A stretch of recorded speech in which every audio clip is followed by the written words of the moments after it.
Welcome to the Western Way of War.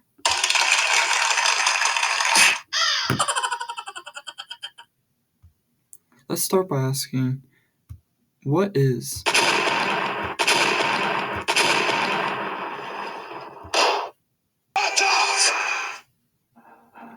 Sparta is a city located in southern part of Greece, just south of Athens, located here on the map. Sparta was a city built around their own military, which was one of the most successful militaries in history. Sparta's strategies. Sparta used hoplite phalanx, which was their battle scheme, built around intense rows of hoplites, which were fought up front and on behalf of their kings. What are hoplites, you might ask? Hoplites were heavily armed and heavily armored soldiers made up of a strong class of infantry who fought shoulder to shoulder. In the Spartan army, each fighter was strong, dedicated, and above all else, were disciplined. Overall, Spartan army was a very dominant force back then.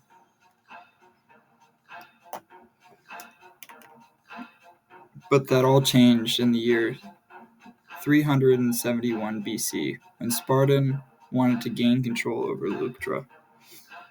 Leuctra was a strategic point where whoever possesses it gains dominance over the opposing armies. But Thebans also wanted it for themselves. This caused an all-out war between Sparta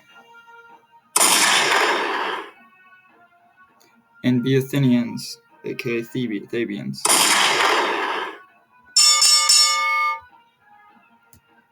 This battle lasted only 1 year, but even though it lasted only 1 year, it was a very competitive battle of the brains.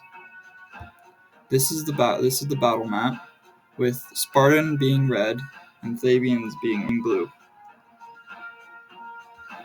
During the battle, Spartan soldiers were located on the wrong wing, or because they meant to attack the Thebans' weakest point.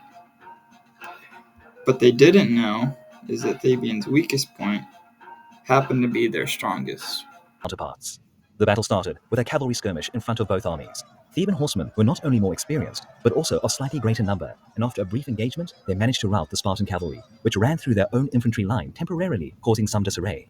In the meantime, Theban infantry moved forward in an echelon formation, with their left moving fast and the rest of the line lagging behind to avoid the clash as long as possible. Cleombrotus eventually realized the different alignment of the enemy line and yelled orders to reform his own line. But soon, the Theban left flank slammed into the Spartans, and a fierce scrum of battle ensued. The shouting of orders was barely audible among the horrific clamor of bent armor and human agony, as men perished one by one on both sides. But local superiority of the Theban force and military prowess of the sacred band soon yielded the results Epaminondas had hoped for. The Spartan right flank crumbled, being pushed back, and soon many leading officers were slain. At a critical point, Pelopidas saw an opening and led his men forward to attack the Spartan king. In a matter of minutes, Cleombrotus was mortally wounded, and although his body was retrieved by his companions, it was a crushing blow for the Spartans, as their right flank collapsed and soldiers ran from the battlefield. Following this, the Theban center and right eventually moved forward. The battle ended with Thebans losing 300 of their 8,500 soldiers, and Sparta losing 1,000 of their 12,000 soldiers. This caused Sparta to retreat in fear, resulting in Sparta's only loss. This loss took away their pride and dignity, which soon resulted into the fall of Sparta.